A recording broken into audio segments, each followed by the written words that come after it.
Good morning বন্ধুরা। আজকে সকালবেলায় মামার বাড়ির দ্বিতীয় দিন।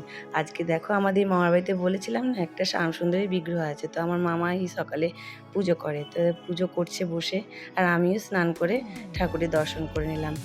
এই জলখাবারটা খেয়ে আমরা তিনজনে মিলে বেরিয়ে পড়লাম এই মামার বাড়ির বাজার ঘুরতে।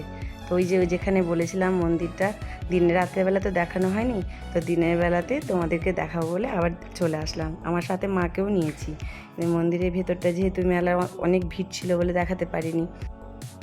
তারপর মা পুজো দিয়ে নিল। তারপর তো তোমাদেরকে বলেছি আমার মেয়ে বাইরে বেরোলে এটা ওটা খাওয়ার বায়না লেগেই থাকে। এই পেপসিটা খাওয়ার জন্য অনেক বায়না করেছে, কিছুতেই কিনে দেবো না। তারপর মেলাটা একটু ঘুরলাম, আমার মাও টুকটাক কিছু জিনিস কিনলো। এখানে খুব মিষ্টি ভালো, তাই মিষ্টি নিলাম ঠাকুরের জন্য। তারপর চললাম আমরা বাজারের দিকে।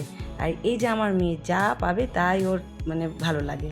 এই পুরনো পুরনো মন্দির সব কিছু, আমার মামা বাড়িতে এগুলো সব একটু গ্রাম যদিও বা, কিন্তু সব কিছুই সুন্দর, কারণ আমরা তো শহরে থাকি, আমাদের এত সুন্দর সুন্দর জিনিস দেখা হয় না। এই মন্দিরটা একটা কালীমার মন্দির, খুব জাগ্রত। তারপর বাড়িতে এসে পায়ে প্রচণ্ড ব্যথা করে এত ঘোরাঘুরি করেছি আমরা। তারপর মেলা থেকে কী সব কিনেছি খই টই ওগুলো আমরা খেতে শুরু করলাম। এদিকে মামি খাওয়ার জন্য ডাকছে, এই যে বসে আছে মেকো, খুব মুখ ভাবাট করে বসে আছে। তারপর খাওয়া দাওয়া সেরে নিলাম আমরা সবাই। টাটা। আমার ভিডিও তোমাদের কেমন লাগছে তোমরা অবশ্যই কমেন্টে বলো।